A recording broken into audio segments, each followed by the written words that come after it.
وعلیکم ورحمۃ اللہ وبرکاتہ۔ بسم اللہ الحمد للہ والصلاة والسلام علی رسول اللہ ومن تبعہ ووالاه وبعد۔ اعوذ باللہ السمیع العلیم من الشیطان الرجیم، بسم اللہ الرحمن الرحیم۔ ألم تر كيف فعل ربك بأصحاب الفيل ألم يجعل كيدهم في تضليل وأرسل عليهم طيرا أبابيل ترميهم بحجارة من سجيل فجعلهم كعصف مأكول۔ محترم ناظرین و سامعین، اسلامی بھائیوں، دوستوں، عزیزوں، ماؤں اور بہنوں، قرآن سیکھو سیریز کے اس ویڈیو میں آپ سب کا خیر مقدم ہے۔ اس سے پہلے کی ویڈیو میں ہم نے سورۃ الفیل یعنی علم تر کیف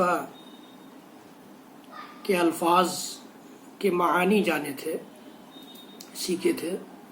آج انشاءاللہ العزیز اس کا سلیس ترجمہ اور پھر اس سے متعلق جو واقعہ ہے تاریخی اس کا ذکر میں کروں گا۔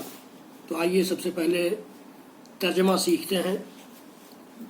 بسم اللہ الرحمن الرحیم، شروع اس اللہ کے نام سے جو بڑا مہربان نہایت رحم والا ہے۔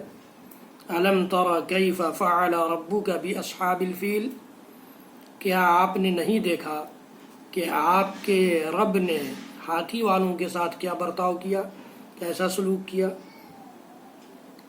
علم یجعل کیدہم فی تضلیل، کیا آپ کے رب نے ان کی چال کو ناکام نہیں کر دیا، یعنی کر دیا۔ اللہ تعالیٰ سوال کے انداز میں پوچھ رہا ہے، اس کا مطلب ہوتا ہے کہ استفہام انکاری اس کو کہا جاتا ہے کہ بالکل کر دیا۔ یا انکار کے اسلوب میں اللہ تعالیٰ خبر دے رہا ہے، استفہام انکاری نہیں ہے یہ انکار کے اسلوب میں نیگیٹو سنٹینس میں خبر دیا جا رہا ہے کہ ایسا کر دیا رب نے۔ وَأَرْسَلَ عَلَيْهِمْ طَيْرًا أَبَابِيلَ، اور ان پر چڑیوں کو بھیجا جھنڈ در جھنڈ، غول در غول چڑیوں کو بھیجا۔ وہ چڑیاں کیا کر رہی تھیں؟ ترمیہم بحجارۃ من سجیل، وہ چڑیاں انہیں کنکریوں کے پتھر مار رہی تھی، کنکریوں کے پتھر مار رہی تھیں، کنکر کے پتھر برسا رہی تھیں ان پر۔ فجعلہم کعصف ماکول، اور اللہ رب العالمین نے انہیں کھائے ہوئے بھوسے کی طرح سے کر دیا۔ یہ اس کا سلیس ترجمہ ہے۔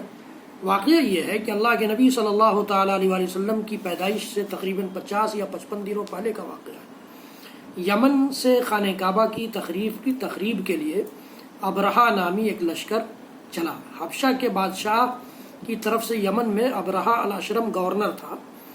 اس نے صنعاء، یمن کی راجدھانی آج بھی ہے صنعاء، میں ایک بہت بڑا گرجا عبادت گھر بنوایا، تعمیر کیا۔ مقصد کیا تھا کہ لوگ خانہ کعبہ کی زیارت کے لیے نہ جائیں، وہاں حج و عمرہ کرنے کے بجائے ہماری اس عبادت گاہ کی زیارت کریں اور یہاں آئیں، یہاں بھیڑ لگے، ہمارا بھاؤ تاؤ ہو اور ہماری قدر و منزلت بڑھے۔ یہ اس مقصد سے اس نے ایک عبادت گاہ تعمیر کی۔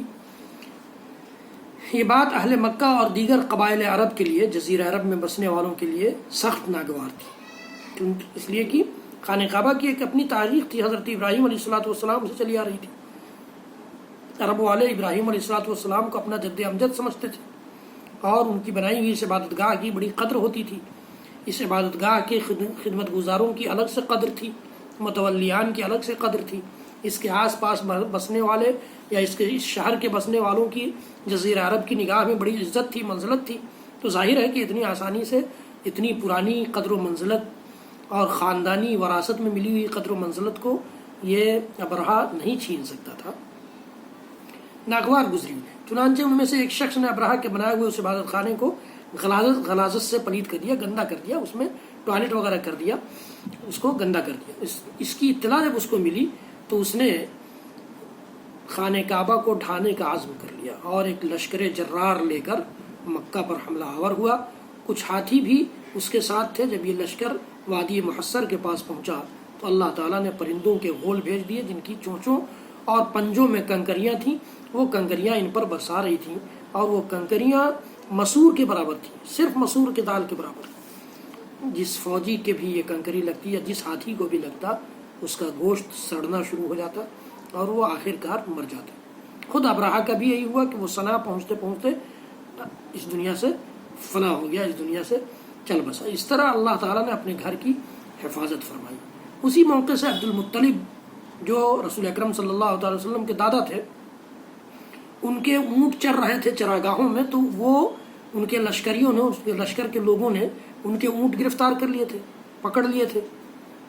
تو عبد المطلب نے جا کر کہا ابرہہ سے کہ میرے اونٹ لوٹا دو بھائی، تم خانہ کعبہ کو ڈھانے آئے ہو، خانہ کعبہ کا میں متولی ہوں ٹھیک ہے، لیکن خانہ کعبہ کو ڈھانے والوں سے میں مقابلہ نہیں کر سکتا۔ وہ تو جس کا گھر ہے، وہ خود وہ رب سمجھ لے گا، اس سے نپٹ لے گا۔ چنانچہ انہوں نے اپنے اونٹ لیے اور رب کے حوالے خانہ کعبہ کو کیا، رب نے اس سے نپٹ لیا۔ تو یہ واقعہ ہے۔ اسی واقعے کی طرف اللہ رب العالمین نے نبی اکرم صلی اللہ تعالی وسلم کی نبوت و رسالت کے بعد اس کائنات کے سامنے اس واقعے کو زندہ رکھنے کے لیے، اور رب العالمین کسی سے بدلہ لینے پر آئے تو کس طرح بدلہ لیتا ہے، انتقام لینے پہ آئے تو کس طرح انتقام لیتا ہے، اور کسی چیز کی، کسی عبادت گاہ کی، کسی گھر کی، کسی بستی کی، کسی شخص کی حفاظت کرنے پہ آئے تو اپنی چھوٹی مخلوق سے بھی کام لے لیتا ہے۔ اس واقعے کی طرف اللہ رب العالمین نے اس صورت میں اشارہ کیا۔ ایک مرتبہ اور ترجمہ سنیے، پھر اپنی بات ختم کرتا ہوں۔ بسم اللہ الرحمن الرحیم، شروع اس اللہ کے نام سے جو بڑا مہربان نہایت رحم والا ہے۔ علم تری کیف فعل ربک باصحاب الفیل، کیا آپ نے نہیں دیکھا کہ آپ کے رب نے کیسا برتاؤ کیا اصحاب الفیل، ہاتھی والوں کے ساتھ۔ علم یجعل کیدہم فی تضلیل، کیا اس نے ان کی چال کو ناکام نہیں بنا دیا۔ وارسل علیہم طیرا ابابیل، ان پر چڑیوں کو بھیجا جھنڈ در جھنڈ، غول در غول۔ ترمیہم بحجارۃ من سجیل، جو چڑیاں ان پر چھوٹی چھوٹی کنکریاں پتھروں کی برسا رہی تھیں۔ فجعلہم کعصف مأکول، اللہ نے انہیں کھائے ہوئے بھوسے کی طرح بنا دیا۔ رب العالمین ہم سب کو اپنی سزاؤں سے، اپنے عذابوں سے محفوظ رکھے، اور ہر قسم کے فتنے سے، ہر قسم کے ظلم سے ہم سب کو محفوظ کر دے، ہم سب کی حفاظت فرمائے۔ جس طرح سے اس نے ابرہہ کو عذاب دیا، اس طرح کے عذاب سے محفوظ رکھے، اور جس طرح سے اس نے خانہ کعبہ کی حفاظت فرمائی، اسی طرح سے ہم سب کی، ہمارے گھروں کی، ہمارے شہروں کی، ہماری بستیوں کی، ہماری عبادت گاہوں کی حفاظت فرمائے۔ حضرات گرامی، اس ویڈیو کو زیادہ سے زیادہ لوگوں تک پہنچائیے، شیئر کیجیے، میرے چینل کو سبسکرائب کیجیے، بیل آئیکن ضرور دبائیے۔ اللہ رب العالمین ہم سب کی مدد فرمائے۔